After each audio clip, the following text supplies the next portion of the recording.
Hello again, it's S. Scott from the Retro Gamer Forum, doing his first video for quite a few weeks.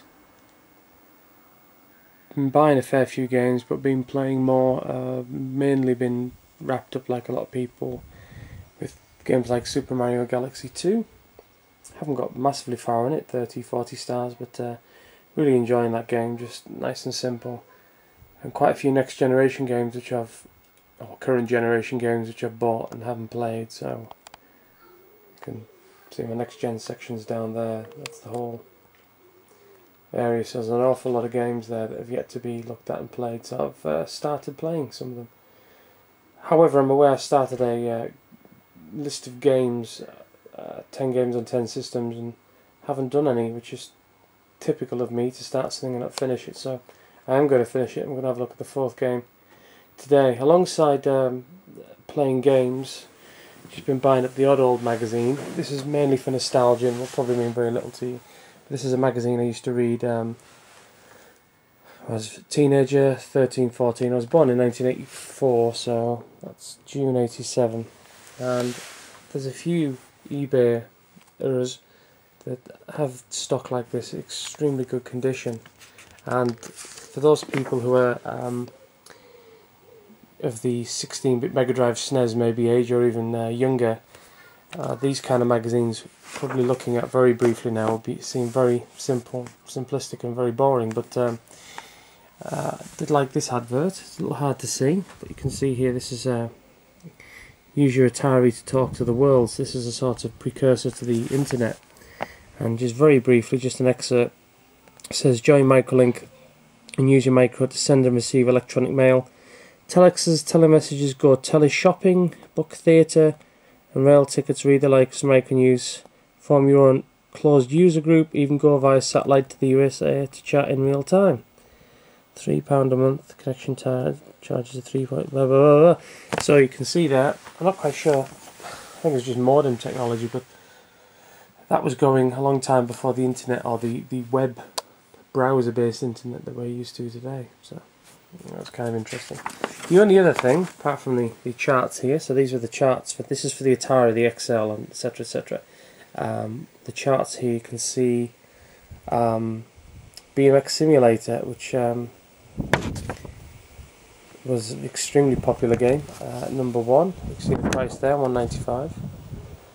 Colony, Silent Service, which I once won in a competition on this magazine as it happens, absolute tedium. Football Manager, Green Beret, leaderboards, compilations, Hover Bother, Jeff Minter game. And a lot of these I played, particularly these ones. All of these I bought because they were all cheap.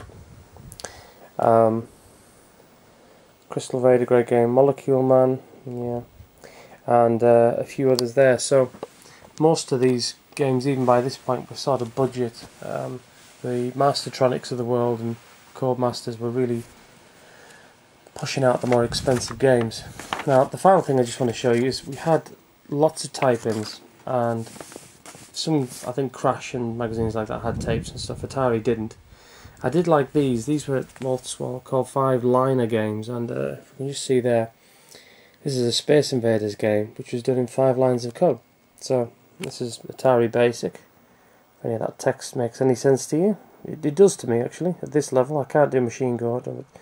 Most of that is pretty straightforward for those people that typed in BASIC. And I'm going to do a video where I'm going to type that in and run it in sort of semi-real time and see if it works. Also big at the time was the Atari ST, so there's quite a few adverts for the ST in there. It was 87, so it was just really coming out over here. It was released earlier, and you had your very limited game reviews. Unlike Commodore and Sinclair, etc., we had far less games. I remember going into stores, I think it was Menzies and Smiths and things like that, and there was racks and racks of other games, but we had very few. Most were conversions, rubbish conversions, but there were some originals as well. And you can see these are the reviews at the time. Attack of the Mutant Camels, Fight Night. Pretty colourful. Reasonable reviews. You still had your grading systems like every other magazine as well. So you can see an advert for the Atari ST. That's my wife downstairs. I think if you can pick that up there.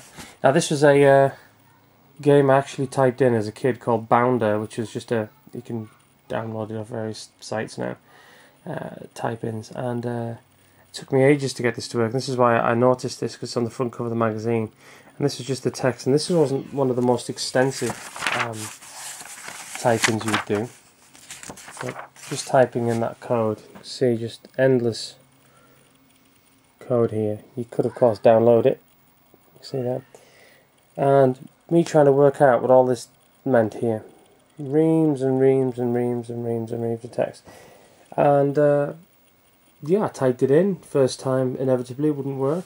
Sometimes magazines will publish later amendments to the code because something had been missed out, so well, I thought it was interesting anyway. So yeah, lots of adverts to the ST, so these kind of magazines I thought were pretty good. Anyway, this video will almost certainly have to be split in two, I'd have thought, so we're going to have a look at the fourth game in the system. This is where I put the camera down, and this game is called Cosmic Avenger. I recently bought it on eBay. Just bought this cart as well, Space Fury by Sega. See there, Sega on ColecoVision, quite common at the time.